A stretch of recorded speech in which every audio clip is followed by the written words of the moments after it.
O meu nome é Marisa Leal, eu trabalho como consultora e também auditora nesta nova norma, já na norma anterior também.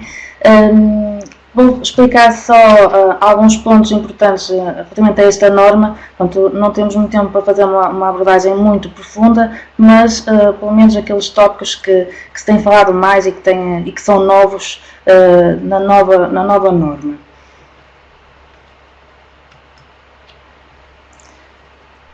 Em termos desta norma,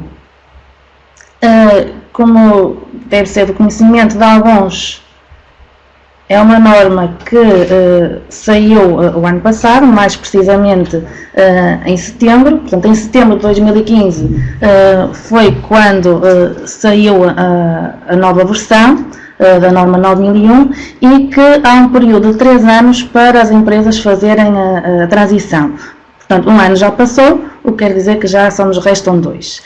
Durante este período, os certificados pela norma 1 de 2008 são válidos e que depois vão, digamos que, caducar a 14 de setembro, que é a data limite. Dado serem 3 anos, portanto, acho que é um período mais que suficiente para as empresas fazerem a transição. Eu, pelo menos como consultora, estou a recomendar às empresas, quando tiverem que fazer, portanto, aquele ciclo dos 3 anos, quando tiverem que renovar, digamos assim, já pensarem em passar para uma de 2015. Mas já podem ir fazendo algumas mudanças no sistema. Portanto, a nível da estrutura da norma, agora todas as normas ISO vão ter que ter uma estrutura como esta que eu apresento. Portanto, houve aqui algumas mudanças. Todas as normas vão ter que ter estes 10 capítulos, digamos assim. Os 3 primeiros são básicos. Depois temos a seguir o do contexto da organização, que é recente. Temos depois a liderança. Não sei se recordam, quem já trabalha na área da qualidade, tínhamos a gestão de topo e agora aqui vem como uma liderança. Depois planeamento, suporte, operacionalização, avaliação de desempenho e melhoria. Pronto, isto tem a ver com uma estrutura, algumas coisas mudaram de sítio, mas estão lá na mesma. Eu agora vou falar da parte que eu acho que é mais importante, que são as mudanças. Portanto, eu não vou estar a falar dos requisitos todos da norma, mas apenas em termos de mudanças.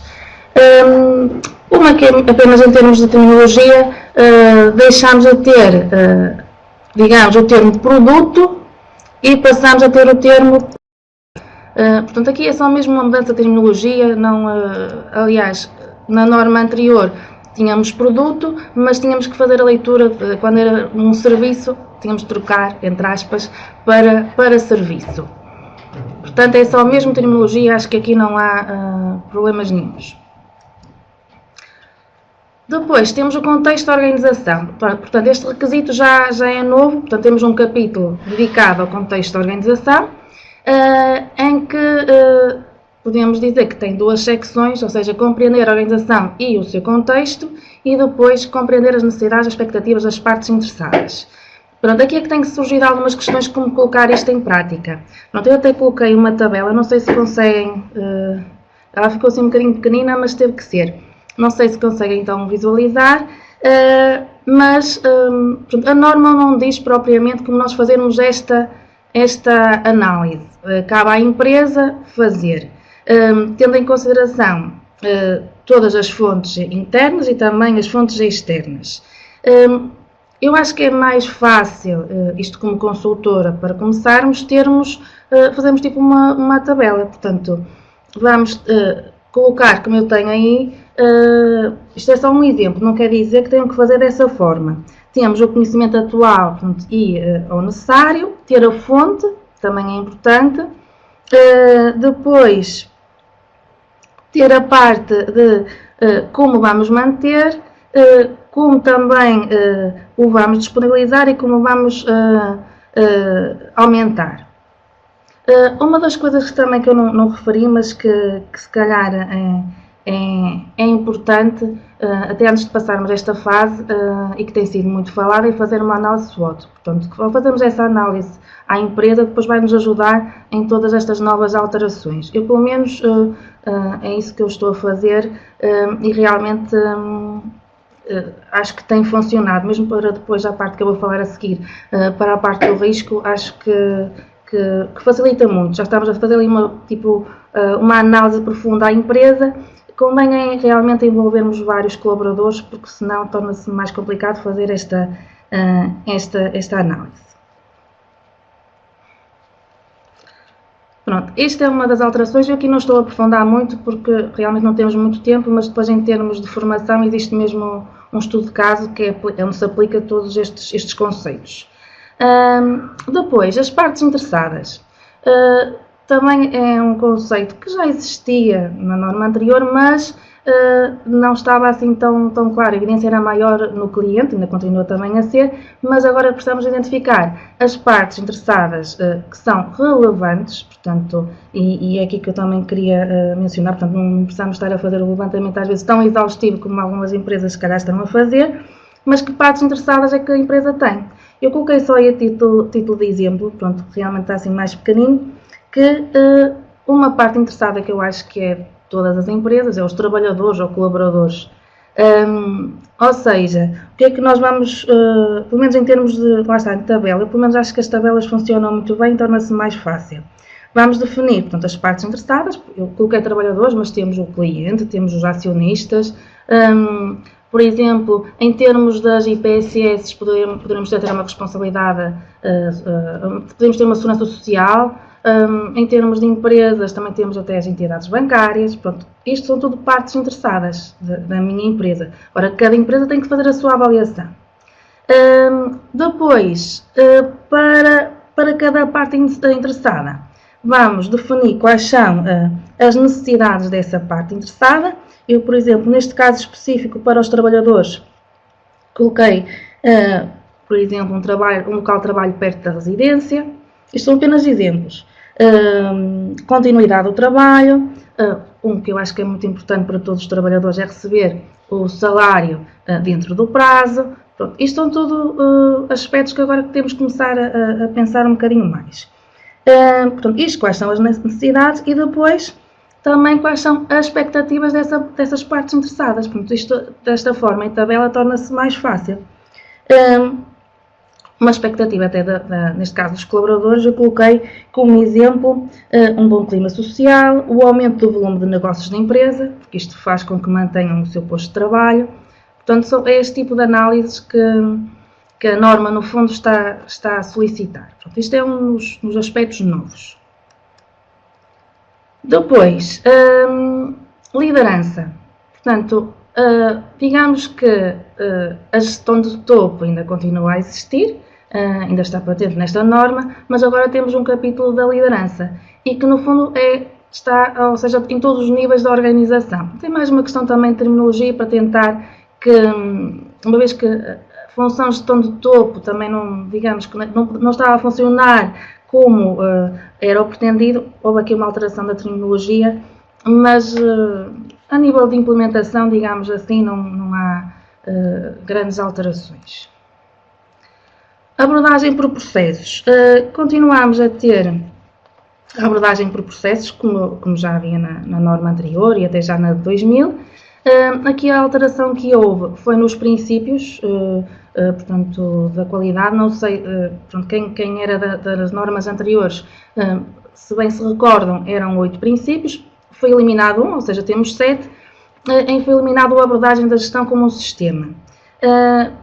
E mantém-se a abordagem por processos, mas subentende-se que nesta abordagem por processos também está a inter-relação entre os vários processos. Portanto, no fundo, é mais uma terminologia que foi alterada, mas está lá tudo, ou seja, digamos que neste princípio, a abordagem por processos, estão englobados os dois princípios anteriores. Outro que tem criado algumas dúvidas e que as empresas estão um bocado mais preocupadas, digamos assim, na sua implementação, é que a questão do risco. Deixou de existir a ação preventiva, ou melhor, deixou de existir ou passou-se a chamar de outra forma diferente, porque no fundo, ao fazermos a avaliação dos riscos, vamos ter também aqui as tais medidas preventivas. Mas quem trabalha, portanto, já na área da qualidade sabe que uma das dificuldades que havia sempre era definir ações preventivas. E chegava-se muitas vezes às auditorias, então, que ações preventivas implementam? E nenhuma. E até existiam, mas depois, colocar isto de outra forma, não era feito. Então, no fundo, agora surgiu a questão do risco, ou seja, as empresas têm que avaliar as questões internas e externas que são pertinentes para si, para a sua empresa, para o seu sistema, e depois determinar esse risco. Aqui uma das questões que tem surgido é se existe uma norma que ajuda, ou que tem várias metodologias que podem ser utilizadas para determinar este risco. A 9001 não obriga ao uso dessa norma. Aliás, não diz qual é a metodologia. Cabe a cada empresa definir a sua metodologia. Eu, por exemplo, até coloquei aqui uma tabela ou seja, é um método muito simples, não tem praticamente nada, ou seja, pode a empresa utilizar esta forma. Ou então, por exemplo, que é aquela que eu, pelo menos para já estou a optar, não quer dizer que mude e que não adapte consoante o tipo de empresa, que é o FMEA. Portanto, é um método que é análise de modo e efeito de falhas, portanto, que permite-me identificar possíveis falhas no meu sistema e depois, então, conseguir ter então, a tal avaliação de risco. Por exemplo, na tabela que eu tenho aqui como exemplo, não tenho nenhuma escala, não estou a utilizar, mas podemos utilizar uma escala para ter a probabilidade, a severidade e usar uma escala para avaliar o risco, tal como se utiliza na segurança. Temos é que definir um método e depois vamos então aplicar esse método, digamos assim. Por exemplo, isto depois há dificuldade, então que riscos é que serão esses? Por exemplo, em termos de riscos, pode ser, por exemplo, eu trabalho numa empresa que no meu setor de atividade a legislação está sempre a alterar. E essa alteração constante da legislação, eu nunca sei muito para que lado é que hei de ir e é um risco que até pode pôr em causa a minha empresa. Um outro risco até pode ser mesmo a concorrência. Por isso é que é importante fazer a tal análise SWOT. Logo, pronto, no início, até quando vamos pensar na transição, para depois vai-nos ajudar, vamos buscar lá a informação para depois para outras áreas.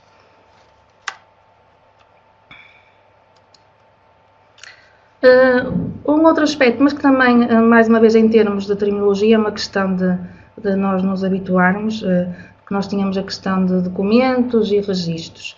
Agora a norma fala muito de manter a informação documentada. Pronto, quando diz manter a informação documentada, quer dizer que eu tenho que ter sob a forma de um documento. Quando diz tenho que reter a informação documentada, quer dizer que eu tenho que ter um registro. Isto está mesmo descrito desta forma na norma. Portanto, mais uma vez é uma terminologia. Também outra alteração é que o manual da qualidade deixou de ser um requisito obrigatório. Pronto, eu, pelo menos, para já vou continuar a manter o manual da qualidade, mas isso cabe à empresa. Não é obrigatório, mas não quer dizer que eu não o possa ter. Também deixou de ser obrigatório aqueles 6 procedimentos documentados, como existia em 2008, que era o controle de documentos, controle de registros, auditorias internas, pronto, existiam 6 que deixaram de ser obrigatórios como documentos, ou seja, como procedimentos documentados. Nós temos de ter na mesma os procedimentos, podemos não os ter documentados. Eu, por exemplo, continuo a achar principalmente o procedimento de controle de documentos e registros, eu continuo a manter, porque acho, e outros, mas esses aí estou-me a lembrar agora, que são bastante importantes, porque tem a ver com como é que vamos gerir toda a documentação da empresa e convém isso estar sob a forma de um documento, para todos podermos seguir da mesma forma. Também estamos numa fase que esta implementação ou esta transição, consoante as empresas, é recente, e também vamos fazendo adaptações e cada vez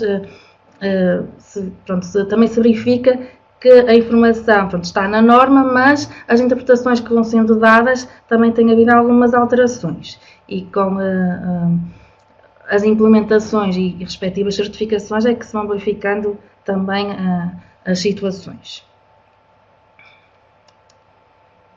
Portanto, a nível de aspectos assim mais críticos e tentando ir buscar um ou outro exemplo, são estas as grandes, digamos assim, alterações. Também não são assim muitas alterações, digamos que mudou de sítio na norma, mas está lá tudo na mesma. Quem vai implementar de novo já pensa de uma forma diferente. Quem tem que fazer a transição tem que ir buscar praticamente a estes aspectos que eu falei, pronto, mais até do contexto organizacional, das partes interessadas, da questão do risco, portanto, ter que avaliar, determinar o risco de forma a poder atingir os resultados esperados, portanto, ou que haja efeitos indesejáveis para ter a melhoria contínua, que já aparecia também na norma anterior. No fundo é o contexto, é as ações preventivas, mas de uma forma diferente e até que faz algum sentido. Pronto, espero ter sido clara, assim de uma forma muito sucinta, mas eram estes aspectos que eu queria realçar e pronto, referir na apresentação.